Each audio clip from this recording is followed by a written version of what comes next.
¿qué tal? Bienvenidos a Sign Podcast. El día de hoy tenemos a una invitada de lujo que es la maestra Alejandra. Un honor contar con ella y el día de hoy presentamos su servidora Saraí y Frida. Ambas somos estudiantes de la Facultad de Medicina y este es un espacio dirigido a estudiantes que están interesados en la parte de neurociencias. Me gustaría presentarles a la maestra Alejandra. Ella es psicóloga clínica y maestra en neuropsicología por la UNAM. Además, es actualmente doctorante en neurociencias e investigadora de neurociencias clínicas en el Instituto de Rehabilitación.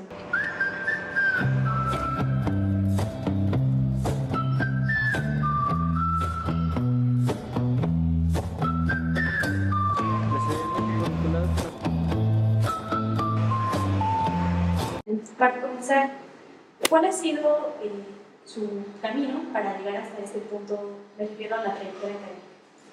Bueno, mira, pues yo tengo toda la formación aquí en la UNAM, en la Universidad Nacional Autónoma de México. Hice la licenciatura en Psicología, la maestría en Neuropsicología y ahorita estoy terminando el doctorado en Neurociencias de la Conducta, que también es del área de Psicología. Aquí sí es algo relevante a rescatar es que la carrera de Psicología tiene varias áreas terminales, que es a partir de las cuales pues, lo vamos especializando. Y yo me formé ya a partir de la licenciatura en toda esta área de neurociencias. En su trayectoria ha combinado la parte clínica con la investigación. ¿Cómo ha sido esta faceta en su vida? ¿Cómo ha sido esta parte de la combinación y cuál ha sido su experiencia a través de esto? Pues en realidad van de la mano, ¿sabes? No son áreas realmente tan lejanas. Algo positivo es que en el hospital tenemos esa posibilidad precisamente de que los protocolos que tenemos de investigación sean con una orientación clínica, en la cual la idea pues, es justo atender las necesidades, las condiciones que tiene la población que llega al instituto. Entonces, pues no son cosas aisladas, la investigación que hacemos de hecho es de corte clínico. Atendemos pacientes, hacemos protocolos de evaluación, de intervención, donde probamos un tratamiento, ya sea conductual o ya sea farmacológico, y pues van de la mano, ¿no? Algo también importante es que la parte clínica en realidad se fortalece mucho de la investigación, ¿no? O sea, yo siempre digo, bueno, la práctica clínica tendría que estar basada en evidencia, y qué mejor que tú mismo estés generando esa evidencia que te permita decir, sí, esta es la ruta que va a funcionar para este tipo de condición. Al final, bueno, pues nos basamos en lo que está publicado y la idea es ir aportando a esas publicaciones o a ese conocimiento que nos permita fundamentar tanto las evaluaciones, los diagnósticos y los tratamientos que eventualmente los pacientes van a estar recibiendo. Y pasando a otra pregunta, ¿nos podría orientar en la parte de qué hace un neuropsicólogo en la parte médica de salud? Sí, bueno, en realidad la neuropsicología no es una disciplina tan conocida, ¿no? A mí me sorprende que todavía hay muchos foros donde pues, no saben que existimos o qué hacemos, ¿no? O sea, a veces nos confunden con neurocirujano porque la palabra empieza con neuro, ¿no? De pronto dicen, no soy neurocirujano, soy neuropsicólogo, psicólogo de formación, y dices, eres un psicólogo. Entonces, lo que en realidad nosotros hacemos o lo que la neuropsicología hace es estudiar las funciones cognitivas, las funciones más complejas que tiene el cerebro, que es la cognición. Y por cognición o funciones cognitivas nos referimos al pensamiento, a la memoria, a la atención.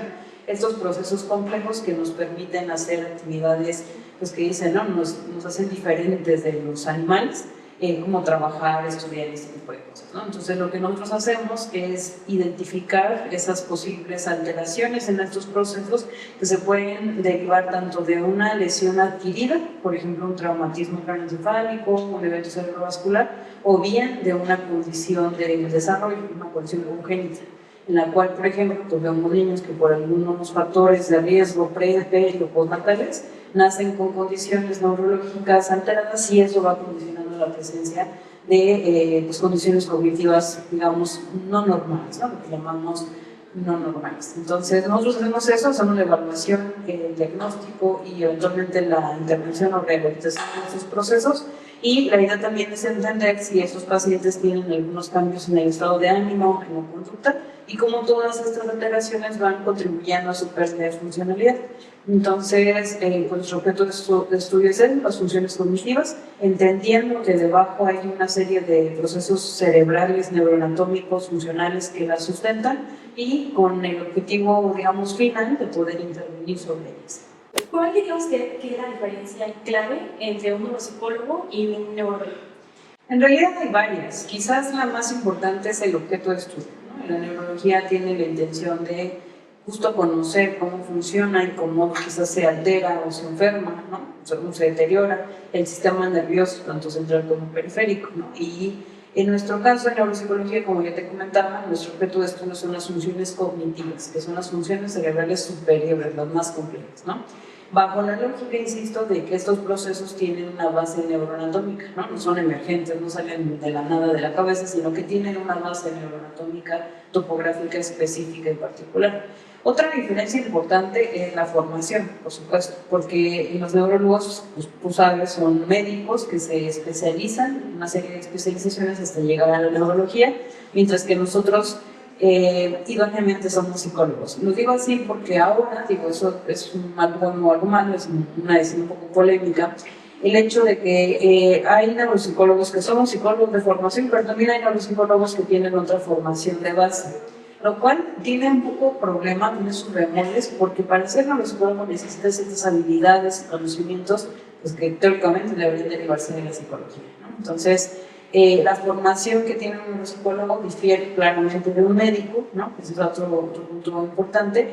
Y idóneamente los neuropsicólogos son psicólogos, pero también es posible que haya neuropsicólogos que tengan otra formación de base y que sin embargo, bueno, se formaron para hacer las funciones o las tareas que hacen nosotros en neuropsicología, ¿no?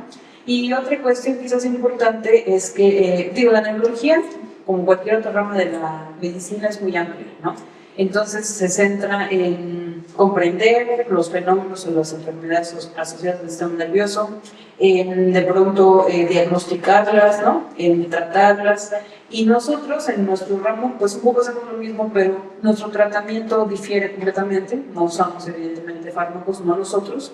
O sea, se los pueden enviar o asignar a un paciente, pero no es lo que nosotros hacemos, por supuesto, sino que trabajamos aspectos no farmacológicos, precisamente, ¿no? Aspectos conductuales o rehabilitación que permite al paciente que ya, por ejemplo, está médicamente atendido, pues tener otro tipo de habilidades o tener otro tipo de herramientas para poderse readaptar o adaptar a la vida cotidiana, ¿no? Entonces, el objeto de estudio es diferente, la formación es diferente, o evidentemente los medios o las estrategias que empleamos son diferentes, tanto para el diagnóstico, para la evaluación y evidentemente para la intervención. Sí, claro. Porque como médicos o también luego como estudiantes, nos complica cuando un paciente se pone raro y pasamos por alto cualquier conducta que tiene.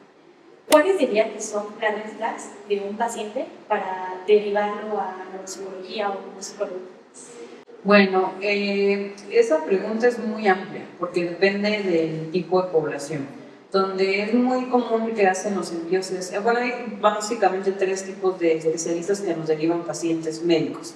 El neurólogo, que es el de cajón, porque como el nombre lo dice, la neuropsicología surge de todos esos pacientes neurológicos que tienen alteración cognitiva. Que, paréntesis, en la historia de la neuropsicología surge a partir de las guerras mundiales. Ahí, bueno, el tipo de armas que empleaban era mucho más focalizado. No, obviamente las balas no eran expansivas como ahorita, sino que eran mucho más pequeñitas y de una intensidad mucho más leve. Y entonces, por ejemplo, entraba una bala al cerebro, se instalaba y generaba un síndrome. Algo muy puntual, ¿no? Una alteración cognitiva muy puntual. Entonces, eso dio pie a empezar a encontrar las asociaciones entre los procesos cognitivos y la región anatómica afectada. Bajo esta premisa que te estoy platicando, los primeros pacientes que nosotros tenemos pues, son los neurológicos, pero luego hay otra área que es la psiquiatría, en donde al final de cuentas, aunque no haya propiamente cambios neuroanatómicos o estructurales muy evidentes, sí son pacientes con una disfunción cerebral. Y al tener una disfunción cerebral, evidentemente la cognición también se va a ver afectada. Y la última fuente de pacientes son los geriatras, que precisamente entre los procesos de envejecimiento puede haber una pérdida cognitiva o cambios cognitivos que pueden considerarse normales o no. Entonces, la pregunta es amplia porque depende en qué contexto. Si es en el contexto neurológico, prácticamente cualquier paciente que tenga una lesión cerebral o que haya nacido con una lesión, pues es susceptible de evaluación, ¿no? O sea, sería candidato a una evaluación y posiblemente un tratamiento. Un paciente psiquiátrico, lo mismo, insisto, porque al final el cerebro pues, no está en el mejor estado. De hecho, fíjate, algo interesante es que muchos pacientes psiquiátricos tienden a no tener una buena respuesta al tratamiento farmacológico o al tratamiento psicológico, porque de fondo hay una alteración cognitiva. Entonces piensa, por ejemplo, en el paciente que tiene problemas de memoria, que no se acuerda de tomarse los medicamentos, ¿no? Que tiene problemas en el control de impulsos, que es una función ejecutiva. Entonces, pues es muy arrebatado y a lo mejor no escucha ni siquiera a su terapeuta. Entonces, en esos casos, pues es muy conveniente hacer una evaluación y una intervención desde nuestra área para poder dar ciertos pasos o condiciones para entonces continuar un tratamiento que de cajón o de manera estándar necesite el paciente. Y el último campo, pues precisamente la geriatría, en la cual, pues naturalmente va a haber cambios asociados a la edad, que aquí sí es, y eso, con eso empezaba la respuesta, porque decía que sí es muy claro y mucho más obvio. Vamos a ir notando un declive en los procesos cognitivos, sí, y eso se considera normal, pero en qué momento nos empieza a llamar la atención cuando esos cambios se vuelven más frecuentes y más severos. Entonces, me refiero a si yo, por ejemplo, dejo a veces las llaves del carro por ahí que no las encuentro, o de pronto olvido una cosa que tenía que hacer, bueno, eso es normal, a todos nos pasa, pero que eso ya es recurrente, que ya me pase diario, 2, 3 veces al día, pues empieza a llamar la atención. Y por otro lado, que a lo mejor sean 1 o 2 cambios importantes, por ejemplo, que salí a la calle, no recuerdo dónde iba, o que dejé a mi niña o a mi mamá o a quien sea en un lugar y se me olvidó recogerla, ¿no? O que metí el control de la tienda al refri. Son cambios que nos parecen risorios, que parecen absurdos, pero que son llamadas de atención para decir, híjole, algo así está pasando y hay que evaluar, y si es el caso, intervenir. Sí, sí, claro, claro. Concuerdo con usted, cualquier médico o estudiante deberá de saber esto y es importante que lo comprendamos desde raíz para cuando nos llegue un paciente con ese tipo de patologías o letras, como le comentaba en la pregunta, sepamos a dónde derivarlos.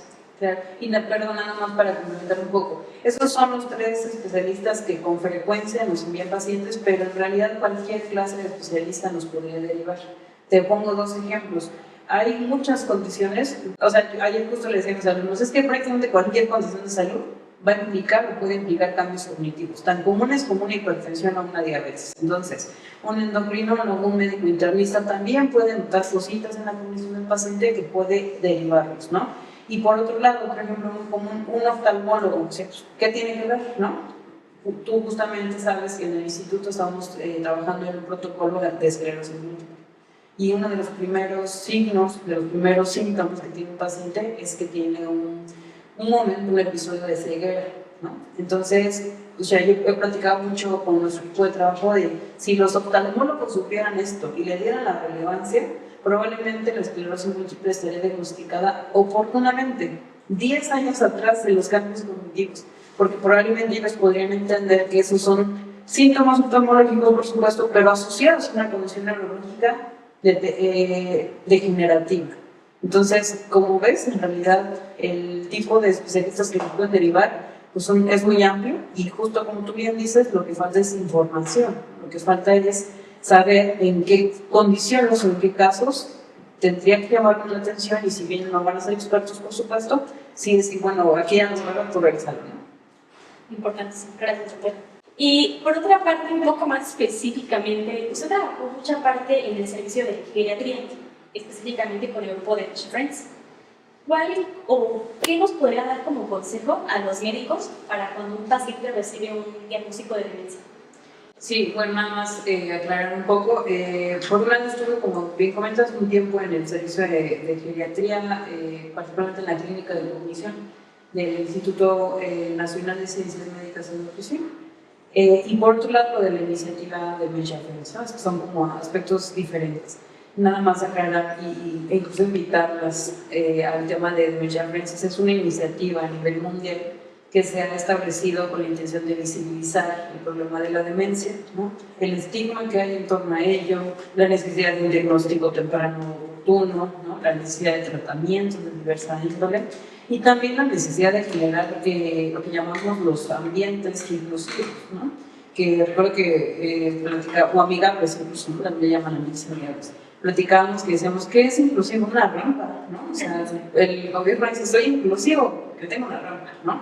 Y una rampa en un adulto mayor, funcional físicamente, pero con una demencia, no sirve para nada. Eso inclusivo no es del todo, ¿no? Respondiendo a tu pregunta, ¿no? ¿Qué se sugiere? Bueno, como ya te platicaba, la geriatría es uno de los campos con los que nosotros más convivimos por la necesidad que hay precisamente y por el alto riesgo de que con la edad pues, podría seguir deteriorándose hacia algo patológico.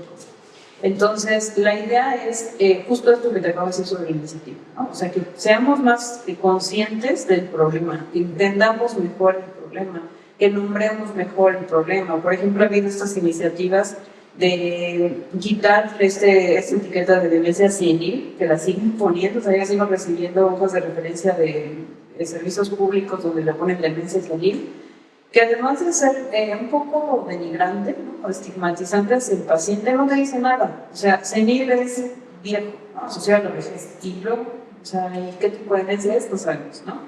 Y eso es importante porque de eso depende el tratamiento farmacológico, ¿no? De eso depende la intervención, de eso depende la progresión del paciente, de eso depende el tipo de estrategias que vas a trabajar con la familia, ¿no?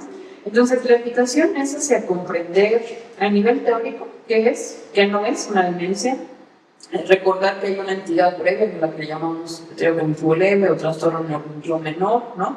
Recordar que una demencia, en la mayoría de los casos, no es curable, pero sí es tratable. De cierta forma es no prevenible, pero sí hay factores que son factores protectores hacia tener una demencia, ¿no? Entonces, si como sociedad hiciéramos todo esto, la llevaríamos el año. Porque al final, como siempre les digo en las prácticas, pues a todos vamos hacia allá, ¿no? O sea, hay estas cifras alarmantes de en 2050 habrá más del 30%, más del 25% de población adulta mayor, ¿no? Y eso nos va a incluir a varios de nosotros. Entonces, de lo que se trata es de entender la problemática, de entender la parte conceptual, en este caso del punto de vista académico, ¿no? De entender cuál es la ruta de actuación en caso de tener sospecha de demencia, que sería, por ejemplo, un médico general normalmente hace algunos estudios de gabinete para descartar deficiencias vitamínicas, problemas hormonales o alguna condición, por ejemplo, físico-metabólica que esté generando las posibles fallas cognitivas. Si eso está bien, entonces, por ejemplo, muchas veces pasan a una evaluación cognitiva, que la puede hacer el mismo médico, un geriatra, varias formaciones, y ya en solo casos muy puntuales, entonces sí complementan con nuestras evaluaciones como para ir teniendo un perfil mucho más característico. Esa es como la ruta. Pero si como sociedad hacemos todo lo que hemos platicado, lo que te he comentado, pues tendríamos más ventaja, ¿no? de poder anticipar algunas estrategias y algunos medios de atención a estas condiciones, porque es verdad, ¿no? Es frecuente.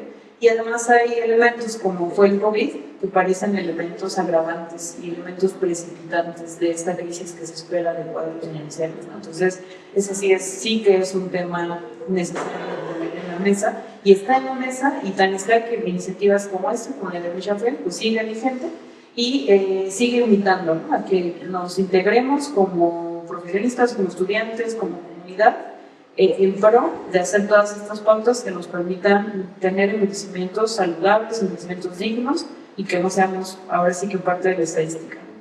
No, pues claro, es súper importante esta iniciativa y de informarnos más que nada porque muchas veces actuamos con pacientes y demás, y con las personas incluso, sin ver esta parte de la comunicación, sin ser inclusivos, tratando desde el estigma de decir de demencia senil, y pues es un punto súper bueno.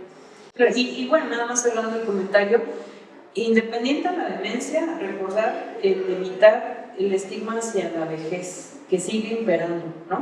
Sigue imperando en las generaciones nuestras, en las de ustedes, en las de más abajo, ¿no? O sea, realmente sigue habiendo, ese tipo de estigma se llama edadismo, que es el estigma hacia la vejez, y es el viejo es sinónimo de enfermo, de deterioro, de algo que tú no quieres, ¿no? Es como, yo no quiero ser viejo, ¿no? Incluso esta película muy famosa de La Sustancia, esa fue la premisa, ¿no? Sí. Que hagamos lo que sea necesario, pero evitemos ser viejo.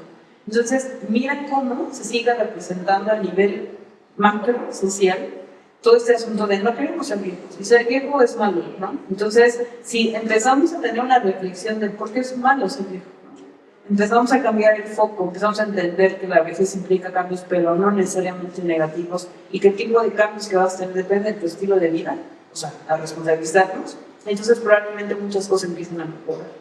Entonces, es eso, o sea, en realidad, como te decía hace un rato, tiene que ver con aspectos a diferentes niveles, ¿no? Y el poder acercar a personas como ustedes de su generación a esta reflexión, ya creo que es un paso adelante, porque entonces, eventualmente, en unos años, cuando ustedes ya sean profesionistas, van a tener un poco más claridad sobre eso. Sí, claro, totalmente de acuerdo, doctor.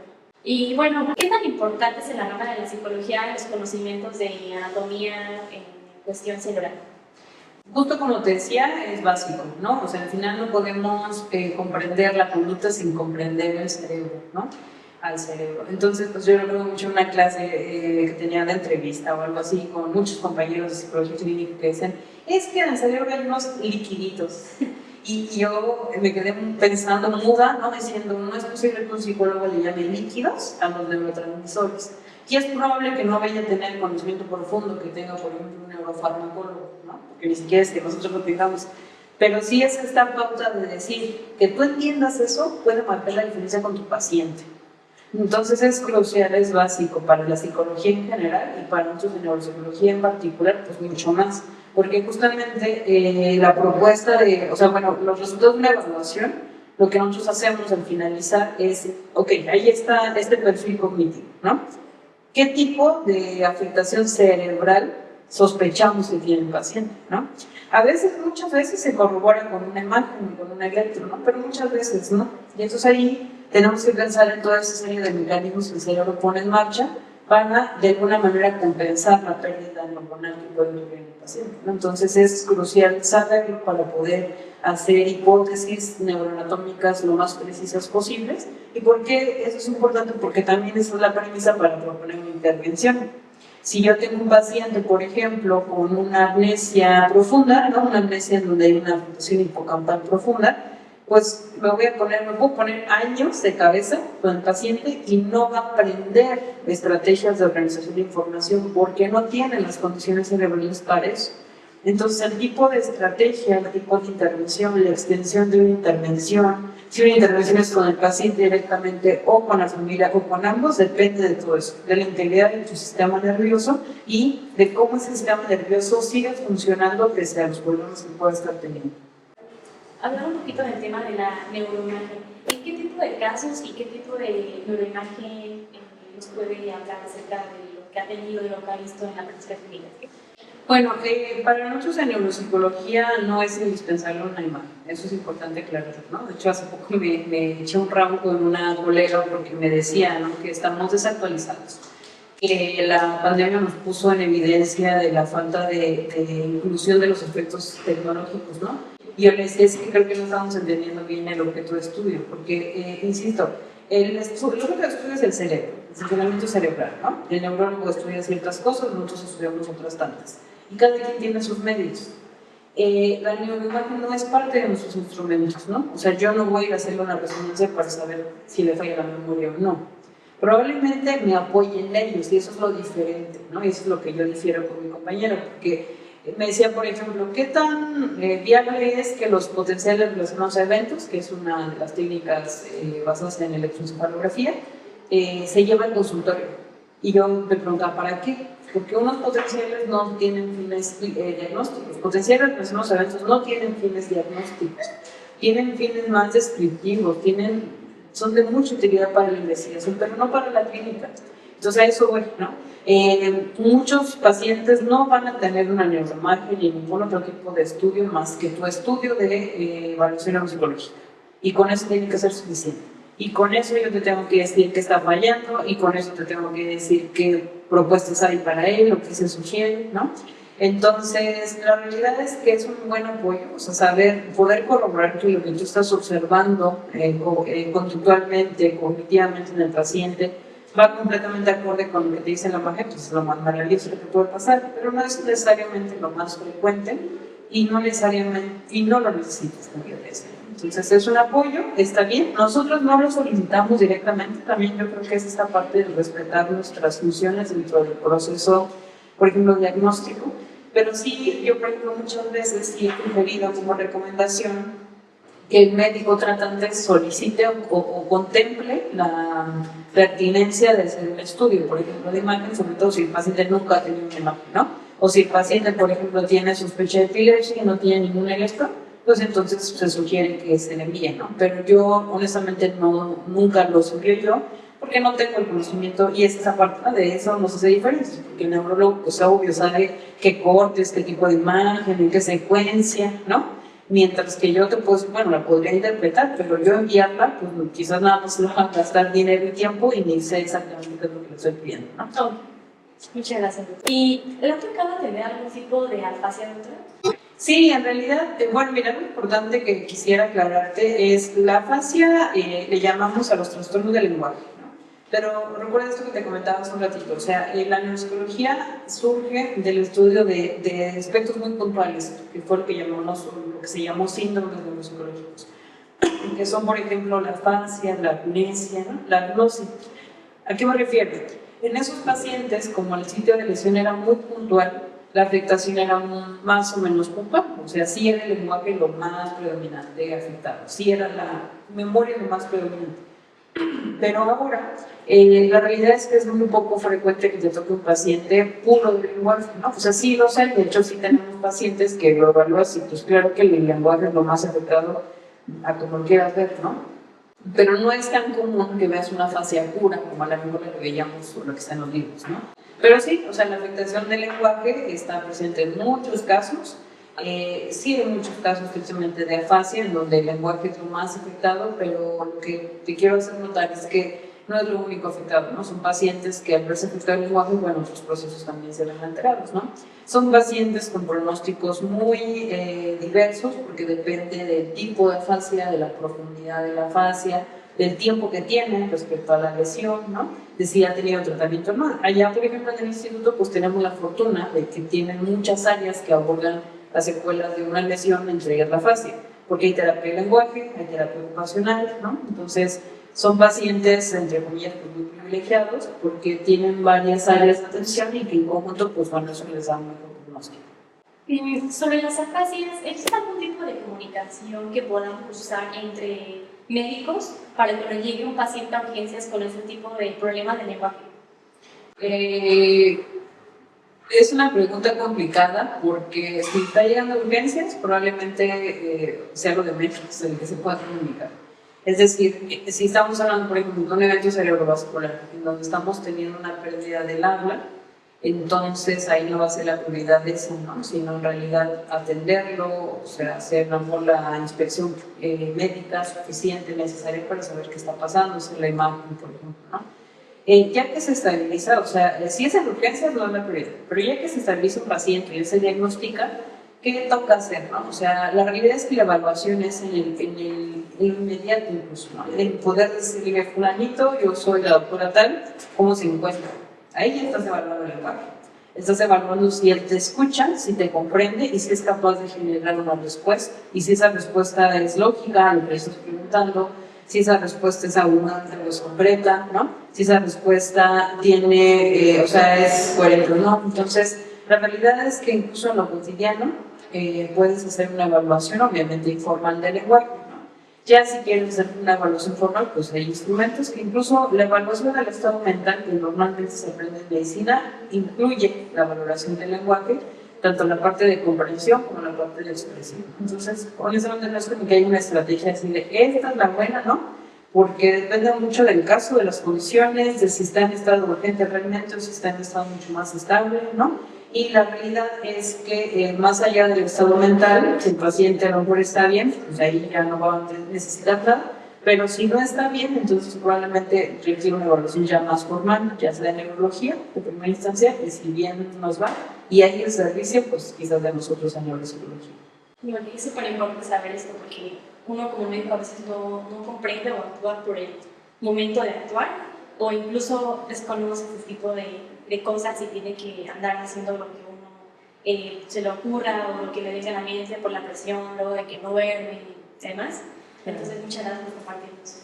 Sí, esto es importante, o sea, al final de cuentas, digo, ustedes lo adquieren, o sea, yo sé que sí les dan esa información de cuáles serían los signos de alerta en cada condición, ¿no? O sea, por ejemplo, un paciente que está en estado, digamos, urgente, donde empieza a perder el habla, lo muy obvio puede ser un EBC, pero hay otros indicios, como ya sabes, la alteración de la marcha, en que se pierde movilidad de uno de los hemicuerpos, ¿no?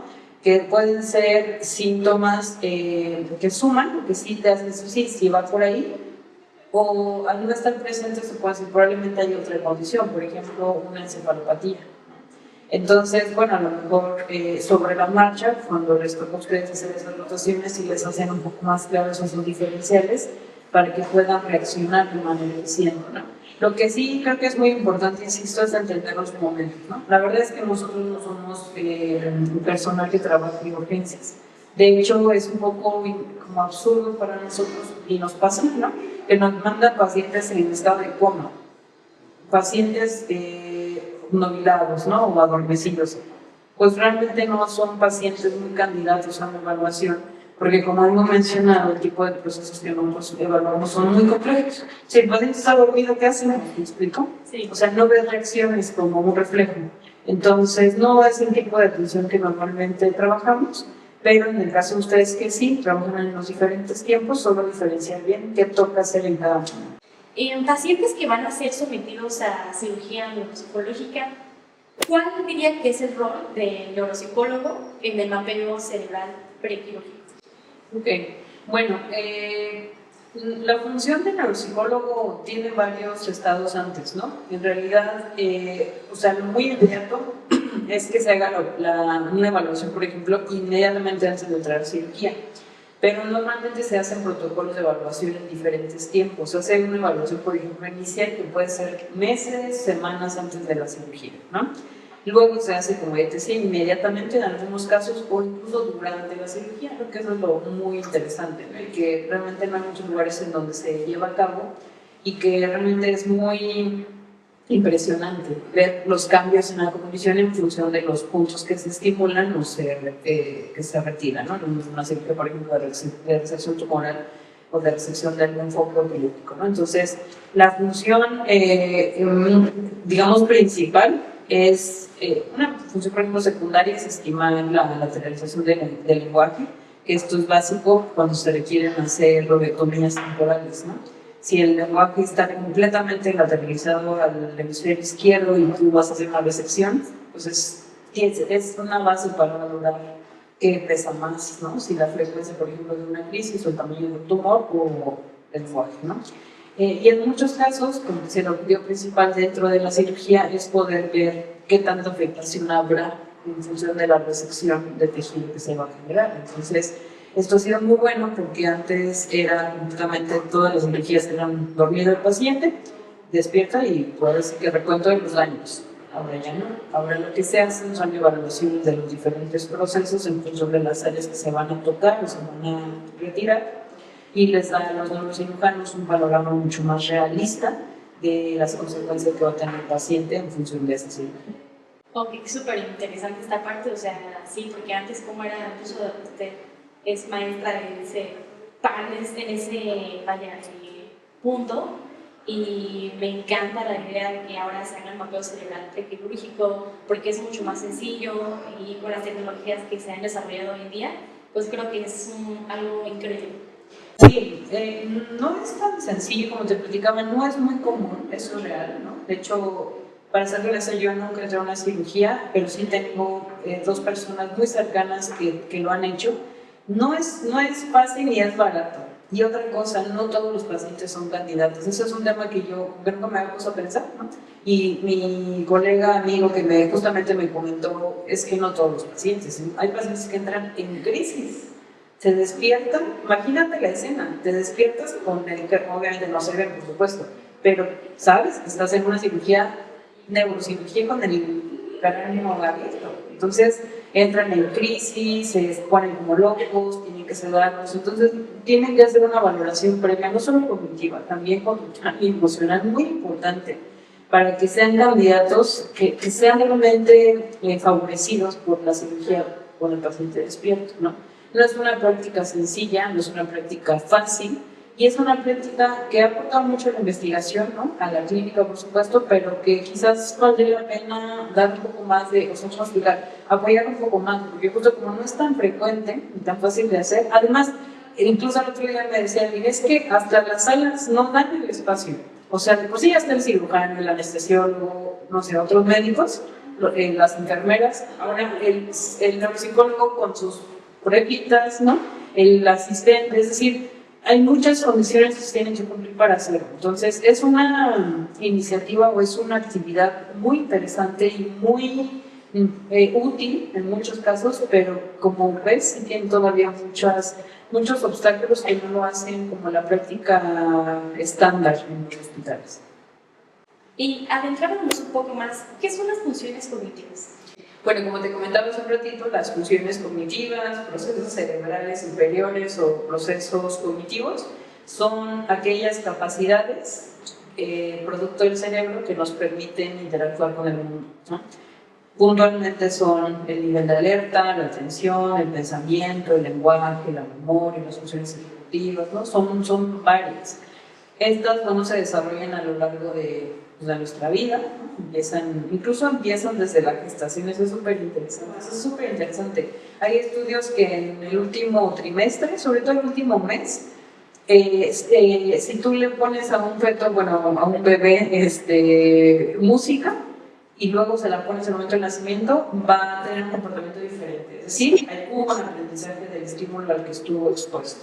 Entonces, muchos de esos procesos, obviamente todo el tema de la percepción, se inicia desde la gestación, se desarrollan durante la infancia, adolescencia y durante los primeros años de la adultez.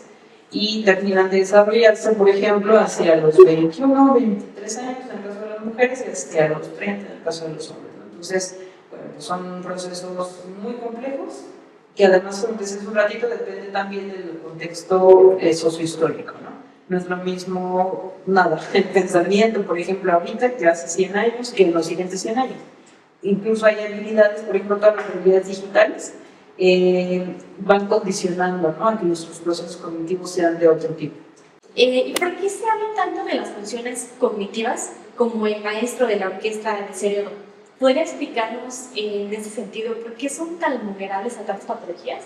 Sí, bueno, dentro de las funciones cognitivas son las ejecutivas, las que llamamos en realidad, ¿no?, el director de orquesta.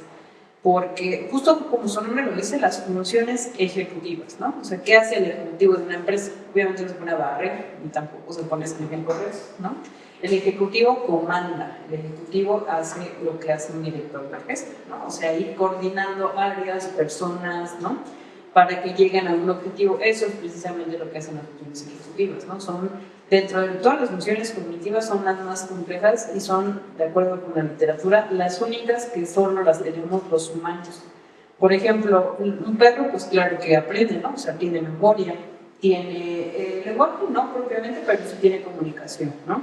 Tiene otros procesos, por ejemplo, tiene todo el proceso perceptivo, tiene procesos de movimiento, ¿no? Pero las funciones ejecutivas en realidad ninguna otra especie la tiene, al menos no en la complejidad del humano. Entonces, les llaman, son las funciones que nos hacen diferentes de los otros animales. Ahora, ¿por qué son tan susceptibles de alteración? Precisamente por la complejidad. Son los últimos procesos que se desarrollan y al ser los más complejos y depender de las regiones cerebrales que se desarrollan al final del desarrollo, pues, eso los hace más vulnerables a tener alteraciones, ¿no? Además de, y creo que ese sería como el último argumento, como las funciones cognitivas son lo más elevado de la cognición, si otros procesos debajo, ¿no?, estuvieran alterados, las funciones se van a ver afectadas. Nosotros trabajamos sobre un modelo jerárquico, en donde, por ejemplo, si tú estás medio adormilado porque no pasaste buena noche, ¿no?, porque llevas varios días sin dormir, ¿cómo va a ser tu razonamiento? ¿Cómo será tu toma de decisiones? Fatal. Entonces eso, pues es un proceso mucho más elemental, el nivel de tu atención, ¿no? Pero si esos procesos no están bien, las decisiones más complejas o los procesos más complejos naturalmente se van a ver afectados. Entonces es por esas dos razones, o sea, por un punto de vista neuroanatómico, que la región prefrontal es de las más sensibles, por ejemplo, cambios isquémicos y cosas por el estilo, pero también a nivel, digamos, de funcionamiento jerárquico, probablemente las funciones ejecutivas no estén lesionadas, por decirlo así, de manera primaria, pero sí a consecuencia de que otros procesos estén afectados. Y bueno, la memoria es súper importante, como usted lo comentaba hace un ratito, de que de pronto hay gente que se olvida y mete, no sé, el pollo en la lavadora y la ropa en el refrigerador y demás. ¿Cuáles son los tipos de memoria que nos pueden explicar que existen? Bueno, hay muchos tipos, ¿no? O sea, por eso es una que no es de la memoria, ¿no? Sino que hay las memorias, hay varios tipos. En términos prácticos o en términos de utilidad, lo más importante es, por ejemplo, dividir la memoria entre información verbal o declarativa, que le llaman, e información no verbal o no declarativa. Entonces, por ejemplo, lo clásico, ¿no? Andar en bicicleta es un conocimiento no verbal, en donde si tú lo empiezas a describir, ¿tú sabes andar en bicicleta? Sí, sí, sí. Cuando tú, o sea, hagan el ejercicio, ¿no? O sea, con una cuestión motora, llámese andar en bicicleta, manejar, cocinar, por ejemplo, ¿no? Tejer, esos son aprendizajes motores no verbales. Que cuando incluso tú los quieres verbalizar y luego metes la mano aquí o luego mueves la pierna así, eso incluso interfiere en la ejecución de la actividad porque es un aprendizaje mucho más muscular, mucho más motor. En cambio, toda la información verbal, de hecho, se subdivide en dos tipos: la información episódica, que literal son los episodios de tu vida, ¿no? Es la capacidad de aprender o de registrar información de cosas que te pasaron a ti, ¿no? Recuerda tu primer beso, recuerda el primer día en la facultad, recuerda tu primer examen, ¿no? Son aspectos o episodios de tu vida, como de una serie, ¿no? Y hay otro tipo de información verbal que es la semántica, que es el conocimiento del mundo, ¿no? Entonces yo te digo, siéntate en la silla, sabes lo que implica una silla, sabes que la silla es para sentarse, ¿no? Esos son conceptos. Entonces, esta creo que es la distinción más general y más, o sea, más básica y más útil, porque en muchos casos se va a ir afectada de manera diferente. Por ejemplo, en Alzheimer son pacientes que tienden a haber afectación de la memoria verbal de tipo episódica. O sea, es como lo muy común, ¿no? Entonces son pacientes que si le preguntas qué desayunaste, no lo va a poder decir. En cambio, sí puedes seguir andando en bicicleta, puedes seguir tejiendo. Pues hay un video muy bonito que yo sugiero que vean, de una, se hizo súper famoso hace unos 4 años, yo creo, no sé si lo viste, de una bailarina de ballet. Ah, ok, ya, sí, está un poquito triste, ¿no? Bueno, este era una bailarina de ballet, no sé si es el mismo, que tenía demencia Alzheimer severa, ¿no? Y que prácticamente ya estaba o sea, inmóvil. Le ponen una pieza de música clásica y empieza a tener movimientos naturales, fluidos, hermosos. Entonces dices, ¿cómo no? Es una persona que incluso tiene un mutismo, porque ya la severidad de su Alzheimer es muy severa. Tú le preguntas a la señora, ¿sabe usted ballet? Y la señora ni te va a entender la pregunta. Pero entonces, ¿qué pasa con su cuerpo? Pues el cuerpo aprende, por supuesto, ¿no? Y ahí vemos muy clara esta distinción entre la parte declarativa, que incluso en esos pacientes, hay un paciente muy famoso que se llama HM, que tuvo una amnesia anterior retrógrada, y ya le preguntaban, ¿usted sabe hacer esto? Nunca, yo usted ni la he visto nunca en la vida, cuando ya llevaba años viendo a médico, ¿sabes?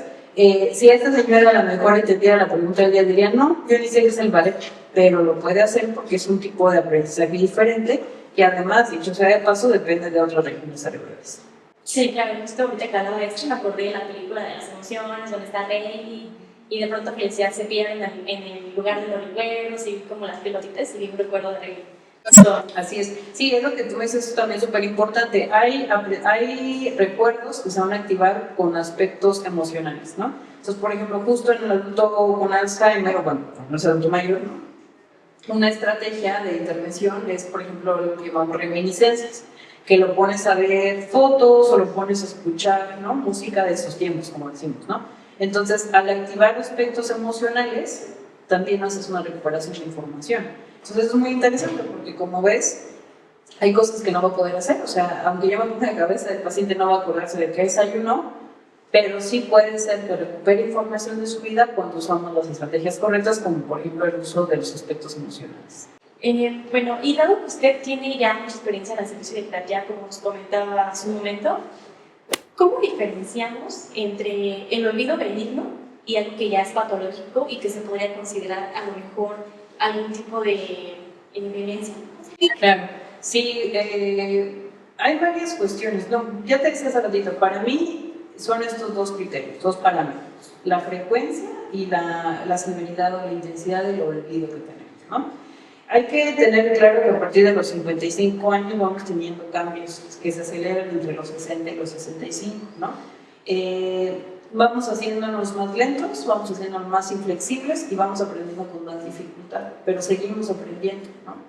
Entonces, ¿qué empieza a ser diferente? En el olvido benigno vamos a tener básicamente estas tres características, ¿no? Quizás les cuesta un poquito más de tiempo procesar, más adquirir información, sigo siendo medio inflexible, que lo traducimos en medio necio, ¿no? Pero sigue siendo funcional y ese es un criterio base, ¿no? Si el paciente es independiente, está bien. La literatura dice que un paciente, que un adulto mayor va a perder no más del 10% de su funcionalidad.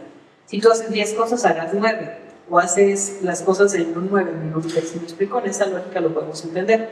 Pero cuando ya no es normal, cuando pasamos ese criterio, cuando empiezo a ser dependiente de los demás para hacer las actividades cotidianas, y cuando empiezo a tener olvidos que empiezan a ser ya muy recurrentes y que además empiezan a ser como un poquito absurdos como los que hemos platicado, ¿no? Entonces, la idea, por eso, por ejemplo, cuando hacemos una sobrecontención sobre un adulto mayor, ¿no?, que llamamos, lo sobreprotegemos, ¿no? Tú ya no lo hagas porque estás viejito, ya no salgas porque estás viejito. Lo que estamos en realidad generando es una baja en la estimulación que este paciente presenta. Y entonces mira cómo nosotros, por querer ayudar a nuestro adulto mayor, podríamos estarle generando, de hecho, un aceleramiento en este declive. Porque a lo mejor el paciente o la persona sí es capaz de hacer cosas, pero como ya no lo hace, como ya se lo estamos retirando esa demanda, pues entonces ya la función cerebral sí puede verse afectada. Entonces, creo que son eso básicamente, ¿no? Cuando es muy frecuente y cuando es más intenso, ahí tendríamos que sospechar que ya la cognición no está en un rango normal. Bueno, continuando con esta entrevista, nos gustaría saber un poco sobre las herramientas que ustedes utilizan. Sabemos que utilizan escalas y evaluaciones. ¿Nos podría contar como algunos ejemplos para qué sirve? Sí, claro. Bueno, quizás el instrumento más común que usamos son las pruebas, las llamadas pruebas neuropsicológicas. Son casi todas estas a lápiz y papel. Normalmente son protocolos en donde se los presenta al paciente, tiene que hacer algunas cosas y bueno, ya nosotros luego lo calificamos. Hay algunas pruebas que son ya computarizadas, eso también es bastante útil porque nos permite hacer como más ágil el proceso. Y también es una como ventaja que ya empiecen a ser computarizadas porque, por ejemplo, nos permite hacer más evaluaciones a distancia, ¿no? Que eso, por ejemplo, a partir de la pandemia, pues empezó a tener un crecimiento importante. El objetivo de las pruebas pues es completamente en función de la prueba, ¿no? Hay algunas pruebas de tamizaje que llamamos, son pruebas breves que lo que nos permiten es tener un panorama general de la cognición de los pacientes. Y luego ya en función de esas pruebas normalmente aplicamos alguna prueba en particular para evaluar ya sea la memoria, el lenguaje, funciones ejecutivas o lo que te interese, ¿no? Eso es como el recurso más común que usamos para la evaluación. También usamos, por ejemplo, observación directa. Puede ser que a veces vayamos a las escuelas, ¿no?, a la casa del paciente, a ver cómo se comportan en su contexto real, ¿no? También llegamos a usar escalas, por ejemplo, para estimar, para identificar síntomas de depresión, ansiedad, pero es como el tipo normalmente de instrumentos que usamos los más comunes. Gracias. Bueno, sabemos que usted participó en el equipo que validó el MOOC aquí en México. ¿Nos podría contar un poco cómo fue ese proceso de la validación? Sí, bueno, creo que ha habido otros grupos que han estado trabajando en las validaciones porque el MOCA es un instrumento muy útil, ¿no? O sea, surgió de hecho como contraparte al Minimental, que es la prueba que normalmente usábamos para el tamizaje. Surge el MOCA intentando cubrir, ¿no?, como los huecos que dejaba el Minimental. Por ejemplo, mete mucho más funciones ejecutivas que el Minimental no tenía casi nada, ¿no? Mete la parte de evocación de la memoria, mete las tareas, por ejemplo, atencionales un poco más puntuales, ¿no? Entonces, el MOOC es un muy buen instrumento que se generó para el tema del deterioro asociado a la edad, pero que luego se ha usado para muchas poblaciones. Y por eso es que muchos equipos de trabajo acá en México pues, han intentado como hacer validaciones a diferentes poblaciones. Nosotros hicimos, me parece que sí fue la primera validación, fue en adultos mayores, y lo que hicimos era tener puntuaciones para hacer corte entre los que tenían más sospecha de demencia, los que tenían más sospecha de deterioro cognitivo leve y los que tenían más la posibilidad de ser gente cognitivamente sana, ¿no? El proceso de validación, bueno, hay muchas maneras de hacer validaciones, hay diferentes como puntos que se pueden cumplir. Pasa por un proceso primero de revisión del lenguaje para que sí sean, por ejemplo, la lista de palabras que sean palabras de uso en nuestro idioma. con cierta frecuencia. O sea, no pueden ser cosas como súper comunes como perro, es una palabra muy altamente frecuente en nuestro léxico, muy familiar, pero tampoco muy inusual, ¿no? Como, no sé, carnage, no sé, una palabra no común. Entonces pasa por una revisión primero de traducción, no de traducción porque esa ya es traducida, pero es una revisión del idioma, y luego ya se hacen procesos de aplicación de la prueba a grupos y subgrupos para poder validar la incorporación, ¿no? Nosotros hicimos, por ejemplo, validación interjueces, es decir, 2 personas aplicaron a 9 pacientes para comparar respuestas. Hicimos la validación, por ejemplo, también de retest, que es hacerlo en 2 momentos, viendo qué tan compatible es, ¿no?, en el mismo paciente, qué tan confiable es que la prueba te demuestre los mismos resultados. Y también hicimos, obviamente, la comparación con un gold estándar, que el gold estándar en este caso fue los criterios clínicos, o sea, formales. O sea, que es el paciente que era demencia, la prueba, o sea, demencia por los criterios diagnósticos del DSM-5, sí se haya diagnosticado como demencia por el MOCA. Entonces, pues sí, como ves, es un proceso como bastante complicado, en donde hay varias fases, hubo varios pacientes que se incluyeron como participantes para poder tener, pues, los mejores valores posibles. Sí. Bueno, ¿podrías contarnos un poco más sobre esta evaluación, sobre los elementos que incluye y cuál es su función? O sea, ¿solo evalúa demencias o tiene alguna otra función? ¿El MOCA? Sí. No, como te platicaba, el instrumento en general es muy útil, ¿no? O sea, independientemente de que no diga que se usan otras cosas, la estructura de la prueba sí nos permite aplicarlo en otras condiciones, ¿no?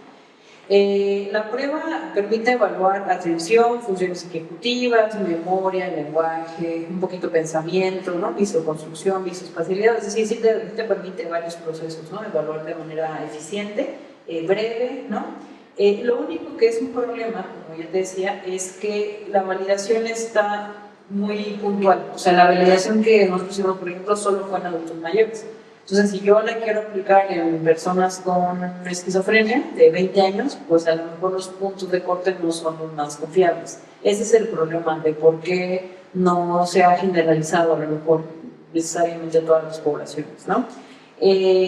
A veces, digo, lo hacemos por necesidad, usamos los puntos de corte que existen, asumiendo obviamente que no es que un paciente con esquizofrenia también tenga demencia, sino que más bien está pasando el punto de corte de lo que se consideraría normal, ¿no?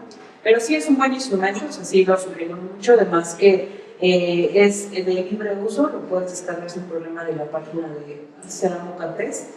Y también algo útil es que tiene varias versiones en español. Por ejemplo, si tú vas a hacer un protocolo de evaluación, puedes usar más de una versión para que no haya efecto de aprendizaje, ¿no? O si vas a hacer una evaluación post intervención, puedes usar versiones alternas, ¿no? Entonces sí es un instrumento que se presta para muchas cosas. Y utilizando esta prueba de tamizaje, ¿habría como algún error de que los médicos solo utilizaran esta prueba y no indagaran más en otras funciones? No necesariamente, mira, yo creo que lo importante, lo principal, que de hecho, por ejemplo, en el instituto hemos estado como trabajando en eso, es que se aplique bien, ¿no? O sea, si se va a aplicar un instrumento, que sea bien aplicado. Yo he platicado con los médicos y les decía, obviamente, ¿no? O sea, cualquier otra cosa que ustedes hagan, cualquiera, ¿no? Una entrevista clínica, o sea, una prueba para determinar diabetes, ¿no?, mediante una toma de sangre. O sea, cualquier prueba que tú hagas, obviamente, tu interés es que sí sea confiable, ¿no? Entonces, en este caso es lo mismo. A veces me da la impresión que no le dan la relevancia. Es como, pues pásale la prueba, ¿no? Ponle la prueba, es nomás leer las cosas. No, o sea, sí tiene su chiste. Hay capacitaciones, de hecho, la misma organización del MOCA tiene sus capacitaciones en línea, sus certificaciones incluso. Y aquí en México hay varios grupos de trabajo que nos hemos como empeñado en que la aplicación de los instrumentos sea de la manera más eficiente, o sea, de la mejor manera posible, para que con ello garanticemos que los resultados sean confiables. A mí no me preocuparía tanto que un médico aplique el MOCA y con eso se quede, porque como yo les digo, pues además del MOCA ocupan otras muchas pruebas, ¿no? O sea, le aplican muchas otras cosas al paciente. Sería imposible que ustedes hagan una evaluación psicológica, pues ni eso hay ni es su interés, ¿me explico? Pero ¿qué sí nos preocuparía? Que si aplican el MOCA lo hagan mal, ¿no? Porque ahí sí, o sea, ni siquiera van a poder tomar decisiones, ni derivar, ni nada, porque ni siquiera es confiable la prueba que están aplicando. Entonces, más bien ese sería el ideal, que apliquen bien. y que en función de lo que están viendo, por ejemplo, si tienen una puntuación muy bajita, pues sea 18, 17, ahí sí, ¿no? Oye, un neurólogo, oye, neuropsicólogo, quien sea, o sea, ¿qué podemos hacer en este caso? ¿Qué fue lo más gratificante sobre ese proceso para usted? ¿El de validación? Sí. Yo creo que lo más satisfactorio es la posibilidad de tener puntos de corte para nuestra población, ¿no? Tú sabes que pues, muchas veces tenemos que usar lo que está en el mundo, ¿no? O sea, que la prueba de calidad de vida, pero pues, es de la OMS y se validó en Suiza, ¿no? Por decir una cosa. Obviamente, siempre que se puede, usamos las versiones que se han estandarizado o validado en población hispana, al menos, o población latinoamericana, ¿no? Pero realmente no hay tantos instrumentos, tanta información para nuestra población. Entonces yo creo que esa es la parte más motivante, es decir, estamos usando un instrumento muy útil, o sea, que a nivel mundial, internacional es muy útil, y además tenemos datos muy puntuales para nuestra población y eso nos da confianza en que los resultados que se generan son resultados que van a ser realmente útiles para el paciente. Bueno, pasando a otro tema muy interesante que ya se ha estudiado mucho, hablamos sobre la neuroplasticidad. ¿Cómo es que se relaciona este concepto con los trastornos que usted trata? Bueno, pues partamos de la idea de que una lesión cerebral va a implicar cambios en el cerebro, ¿no? Y eso es lo que finalmente define la neuroplasticidad, ¿no? O sea, todos esos cambios que van a ocurrir en el cerebro a consecuencia de algo, de una lesión, de la propiedad, ¿no? O de, por ejemplo, algún tratamiento. Entonces, en nuestro caso se relaciona completamente porque desde, por ejemplo, una evaluación puede justamente identificar los cambios que se pudieron haber generado en un paciente. Un paciente, por ejemplo, que tuvo una lesión hace 3 meses, pues puedes ver, ¿no?, cómo quedó a consecuencia de una lesión y si ya está habiendo estos cambios o estos aspectos neuroplásticos de alguna forma, ¿no? Si lo evalúas a largo plazo, pues mucho más, entonces ver cómo el cerebro estuvo compensando esa lesión que tuvo. Si estás tomando un tratamiento, por ejemplo, un tratamiento neurotrópico para aumentar el funcionamiento cognitivo, o sea, algo positivo, pues sigue siendo un tema plástico en donde lo que estás viendo es el efecto pues, modulador, ¿no?, de un tratamiento. Entonces, se relaciona completamente tanto en la evaluación como en la intervención, porque por otro lado, en la intervención nosotros asumimos o nosotros nos basamos en el principio de que el cerebro, al ser plástico, es capaz de aprender nuevas cosas, ¿no? Entonces, pues, lo que hacemos básicamente nosotros son entrenamientos, son procesos de aprendizaje guiados hacia el paciente, a partir de los cuales puede desarrollar las capacidades que perdió o adquirir nuevas. Bueno, como vemos, es muy importante la plasticidad del cerebro para la recuperación de varias cosas. ¿Y existiría como alguna ventana de tiempo que sea esencial en algunos pacientes para su recuperación? Pues mira, normalmente hablan de que de los primeros 3 meses al primer año es la ventana de oro, ¿no? En donde ahí tendríamos que aprovechar. Incluso, de hecho, nosotros tenemos un artículo en vías de publicación de un paciente que se empezó a intervenir desde la fase de hospitalización, que no es común, ¿no? Normalmente nosotros tratamos a los pacientes de manera ambulatoria, ¿no? O sea, ya que salen de la etapa como que aguda, pues ya empiezan a venir. Pero sí ha habido estudios en donde se encuentra que empezar de manera temprana, incluso cuando el paciente está en coma, ¿no? Ya sabes, poner música, hacer estimulación sensorial, táctil, por ejemplo, con masajes, con golpecitos, hablar al paciente, este tipo de pautas muy simples, se ha encontrado que sí tienen efectos positivos, que esos pacientes tienden a reaccionar más rápido y a recuperarse más. Entonces, sí, o sea, al final de cuentas hay una ventana como teórica, pero en lo práctico la realidad es que no estamos cerrados solo a ella, ¿no? O sea, desde que el paciente sale de la lesión hasta el primer año, pues es la etapa de mayor cambio, de mayor neuroplasticidad precisamente. Pero luego de ello no es que deje de estar la neuroplasticidad, ¿no? O sea, hay estudios que te dicen el único punto en donde ya hay poquito que hacer es cuando ya la organización sináptica reduce de manera muy significativa, por ejemplo en el Alzheimer, y eso es cuando estamos hablando de una demencia de moderada a severa. Entonces el paciente tendría que estar en muy malas condiciones como para que ya no se pueda hacer algo, y no es el caso de la mayoría de ellos. O sea, realmente incluso 10, 20 años luego de una lesión sigue habiendo cosas que hacer en el paciente. Bueno, considerando que a todas las edades pueden ocurrir lesiones, ¿hay alguna diferencia entre rehabilitar un cerebro joven a un cerebro que ya esté envejeciendo? Sí, completamente, incluso desde la infancia, fíjate, es muy interesante porque se ha descrito, por ejemplo, que en los primeros años de vida O sea, hablamos de los 3 a los 6 años, una lesión en el hemisferio derecho puede ser incluso más discapacitante que una del hemisferio izquierdo, porque el hemisferio derecho participa mucho en los procesos de aprendizaje de aspectos novedosos, ¿no? Que en la infancia pues estás a tope con ello, ¿no? Si la lesión es izquierda, se va a ver afectado el lenguaje, pero se puede seguir aprendiendo otro tipo de información. Cuando ya estamos más grandes, por ejemplo, hablamos ya de un adulto joven, la recuperación va a ser siempre mucho mejor que si ya es un adulto mayor, un adulto medio, digamos, ¿no? Entonces sí, a eso sí es un factor que va a determinar mucho el impacto que tiene la lesión, o sea, de inicio, ¿no? O sea, cómo reacciona la lesión, pero también va a impactar en cómo se recupera de la lesión. ¿Y cómo describiría qué es el día a día de los pacientes encontrándose en el Instituto Nacional de Rehabilitación? Bueno, depende mucho de las áreas, ¿no? Pero en general la experiencia de los pacientes me parece que es positiva, en el sentido de que el instituto ofrece muchos servicios, ¿no? De hecho, por ejemplo, algo muy positivo para ellos son estos periodos de internamiento que tienen para rehabilitarse. Ahí hay programas de rehabilitación de 4 a 6 semanas, más o menos, en donde se internan durante todo ese tiempo y tienen varios tratamientos, por ejemplo, tratamiento físico, terapia ocupacional, de lenguaje, a veces vamos nosotros también durante ese tiempo, ¿no? Entonces, el recibir de manera como más intensiva, ¿no? Las intervenciones que ellos requieren, pues evidentemente van generando un cambio notable en poco tiempo. Entonces, por ejemplo, eso es una de las cosas más, creo yo, más ricas del instituto, que les ofrece esa posibilidad de una intervención intensiva más acelerada. Y aunque no sea intensiva, el hecho de que haya varios servicios también les permite pues, cubrir, ¿no?, las necesidades que hayan surgido a partir de la lesión cerebral o medular, como ya decíamos. Hablando un poco más sobre su experiencia clínica, ¿nos podrían contar algún caso impactante que haya recibido? Bueno, yo creo que cada caso va teniendo, ¿no?, sus retos y su nivel de impacto. A veces, y creo que algo que nos impacta es cómo se adquieren las lesiones, ¿no? O sea, tristemente ha habido muchos casos, por ejemplo, en lesión medular de impacto por bala, y muchos de esos eventos tienden a ser pues con violencia, y bueno, obviamente eso te habla además, ¿no?, del contexto en el que estamos viviendo.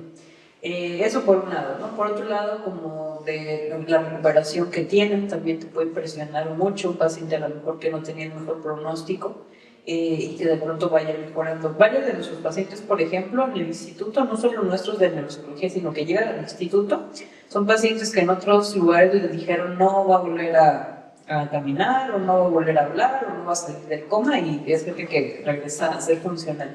Quizás uno de los que más me ha, pues quizás impactado es un chico que incluso a su madre le propusieron la donación de órganos. Con eso te hablo de la severidad en la que estaba, ¿no? Todavía incluso nosotros cuando le dimos de alta por cuestiones de tiempo, no tanto que ya estuviera completamente funcional, pues tenía ciertas alteraciones, pero ese tipo de casos, digamos, de éxito, ¿no?, donde si bien no tiene una recuperación al 100%, pero sí es gente que regresa a sus actividades de la vida diaria, pues son muy gratificantes y son muy esperanzadores, ¿no?, de que finalmente si todos cumplimos dentro del equipo de trabajo nuestra función, pues sí vamos a ver un efecto positivo. Me imagino que es bonito ver cómo avanzan los pacientes. Es un compromiso muy alto, ¿no? Es una responsabilidad muy elevada. Por eso, pues finalmente la invitación a los alumnos es esa, de tomarnos en serio nuestro trabajo, porque como les digo, ahorita ya no es un tema de saque cero, ¿no? Es un tema de que si tú no haces bien tu trabajo, quizás un paciente no se va a recuperar como podría haberlo hecho. ¿Han tenido algún caso como este famoso de Phineas Gage que haya cambiado totalmente su personalidad después de algún impacto, alguna lesión?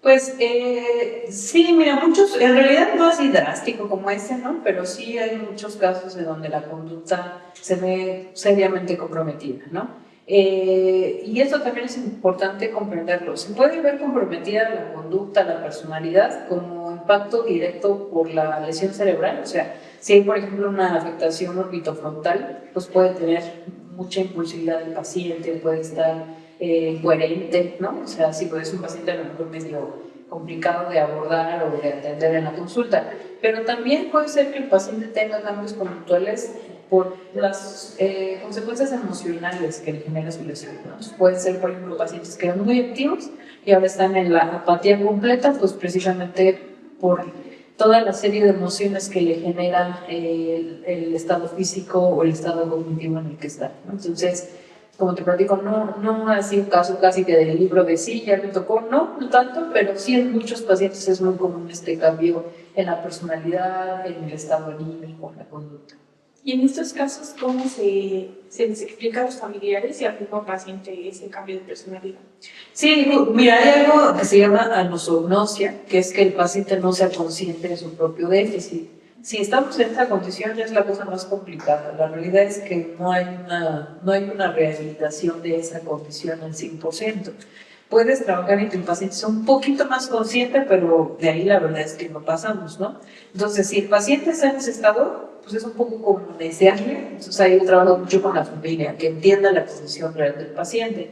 Si el paciente sí está consciente y es más una cuestión, por ejemplo, de duelo, ¿no? Está transitando por un duelo, por la situación en la que está, entonces se aborda con mucha psicoeducación, se aborda a veces desde las mismas actividades cognitivas, ¿no? Como para ir ajustando a lo mejor la imagen que tiene de sí mismo con la realidad, ¿no? Entonces, pues sí se aborda y sí tenemos que tenerla presente porque puede ser un obstáculo en algún punto de la recuperación del paciente.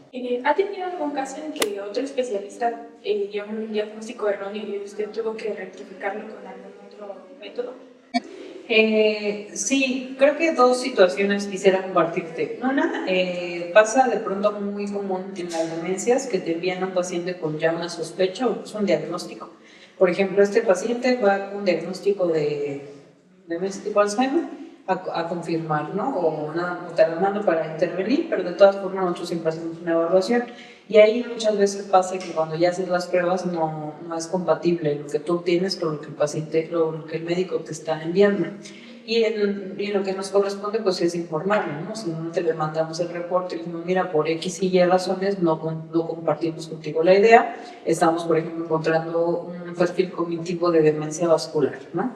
Y insisto, eso es importante porque ellos pueden tener sus criterios, pero es verdad que la parte cognitiva, el perfil cognitivo, es otro de los elementos pues, muy relevantes para diagnosticar los tipos de demencia. Entonces puede ser que por su climetría obtuvo ese diagnóstico, pero cuando tú le dices, oye, pero también hay esto, sí puede haber una corrección, ¿no?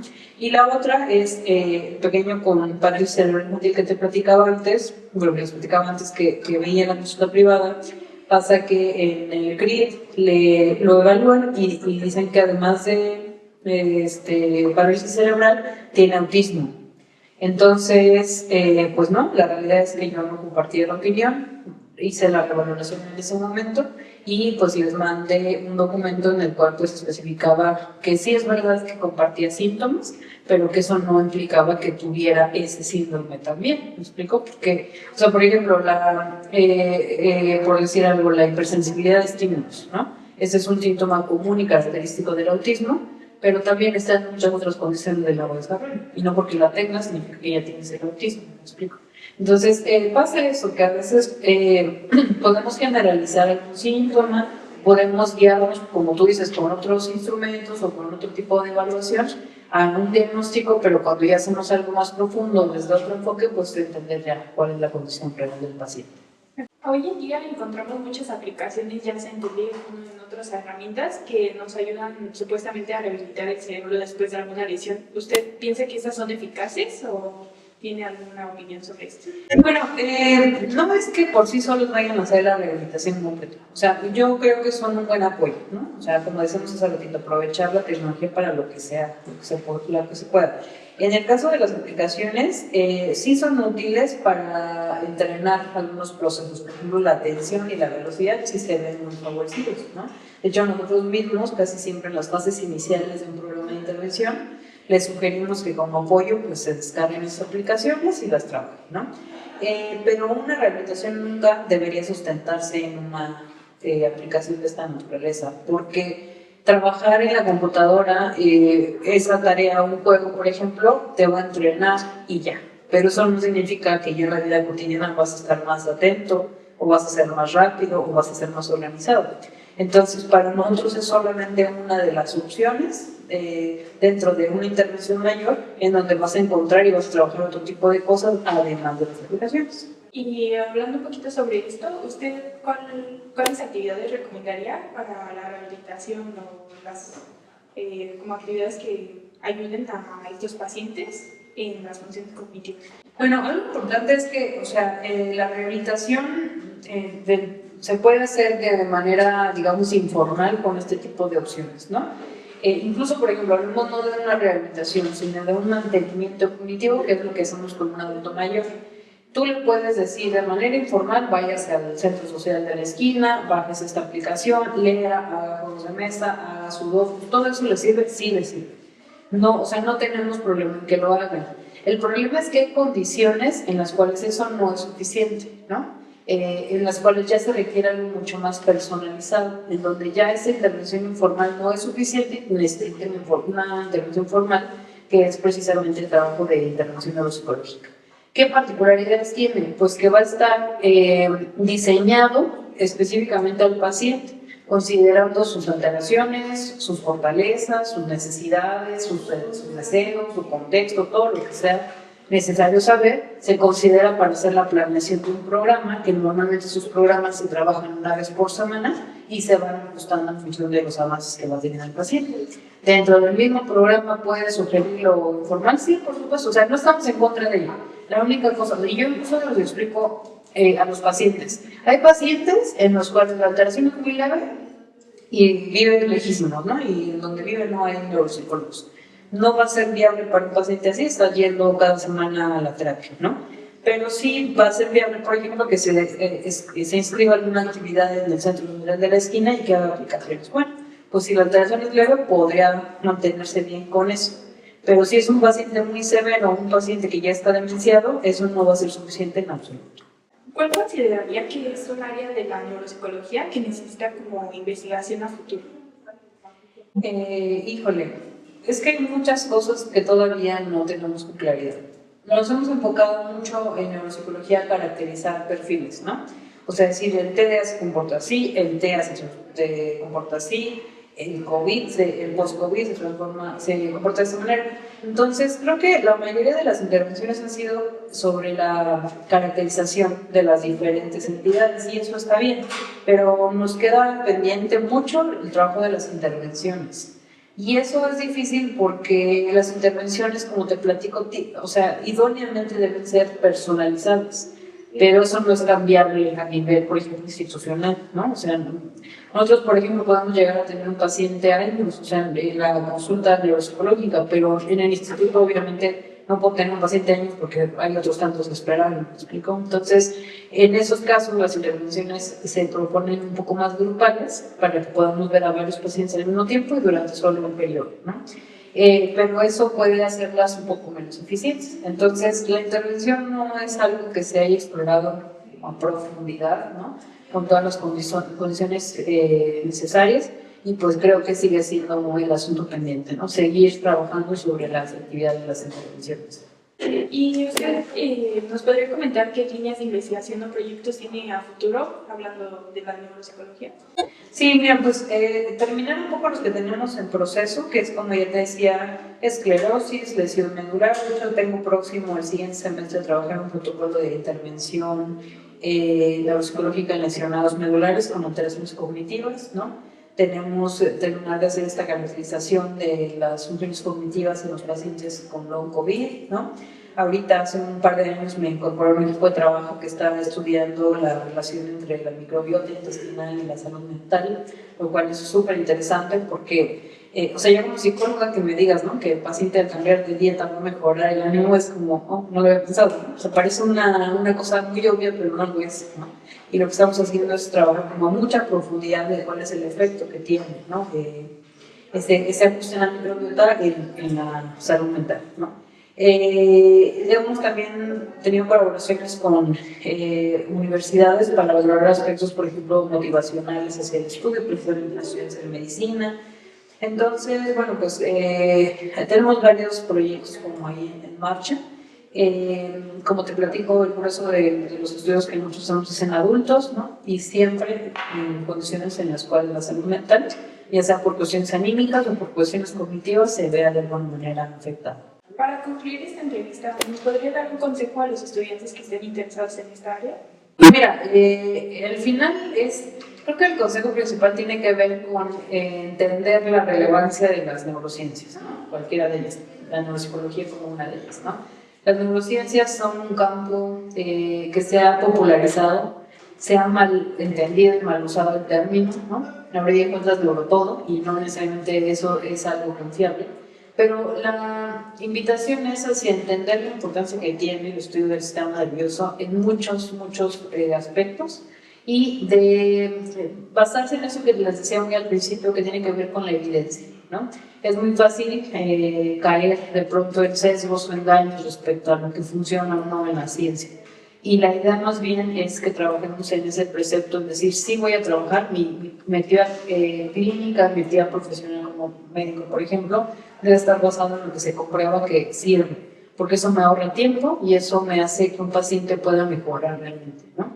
Y si además tienes la oportunidad no solo de basarte en la evidencia, sino en generarla, que mejor, ¿no? Entonces la invitación está en eso, en que aprendamos a leer críticamente la información disponible y si es el caso, a que aprendamos también a investigar y a generar conocimiento, que buena falta podría hacer nuestro país, ¿no? Muchas gracias. Y pues bueno, muchísimas gracias, doctora. De verdad ha sido una plática muy enriquecedora para todos, para los que estamos aquí presentes. Y disfruté mucho tener a su compañía el día de hoy y pues cuando quiera venir nuevamente, súper invitado. Gracias. Muchas gracias de nuevo por la invitación y bueno, el mejor de los éxitos, seguimos en comunicación. Gracias. Y los invitamos a que sigan viendo nuestros episodios del podcast de Salud.